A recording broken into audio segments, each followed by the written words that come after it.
Lá Hồ kêu. Cái đường này nó không làm đâu sóc.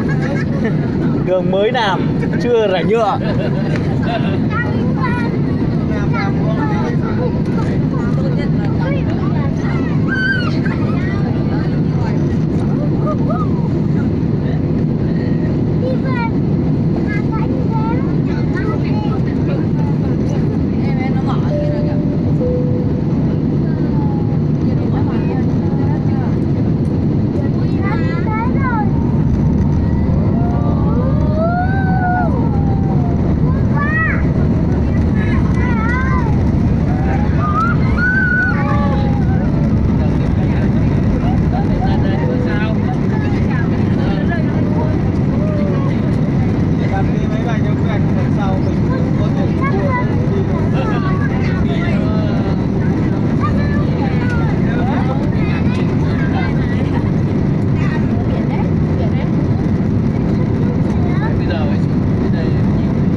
Thò chi nữa, một người quay thôi.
Ladies and gentlemen, as we are about to land in, please remain seated and fasten your seatbelt securely. Thank you.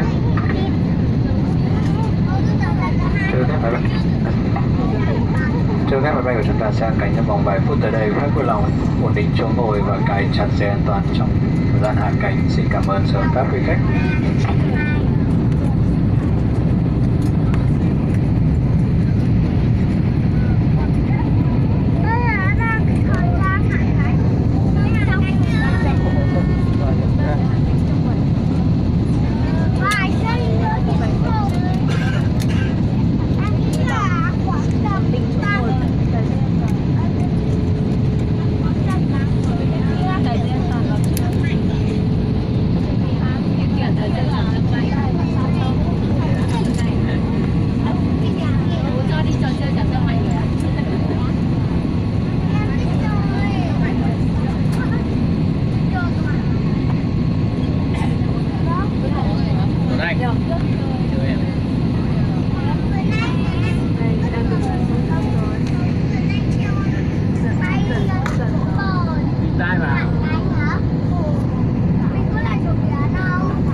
xuống không.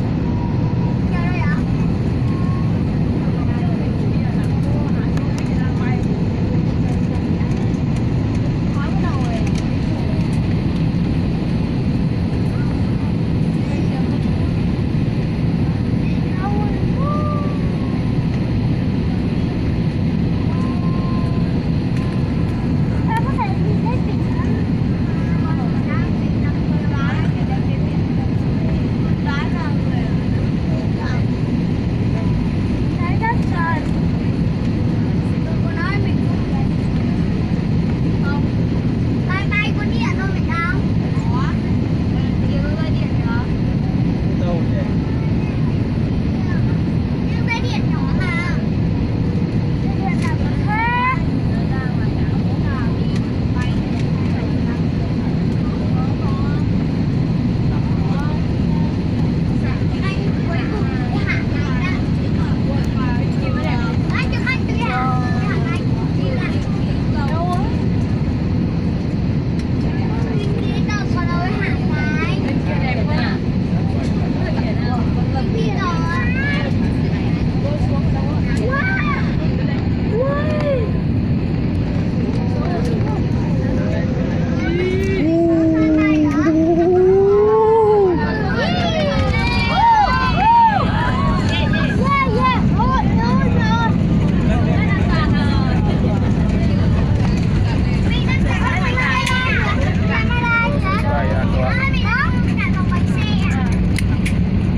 Đi máy bay sợ chưa? Sợ hơn máy bay ô tô ấy. Lần sau về em không có lái. Lúc lên bình thường, lúc xuống sợ. Nhiều người sợ không đi máy bay. Anh cũng sợ.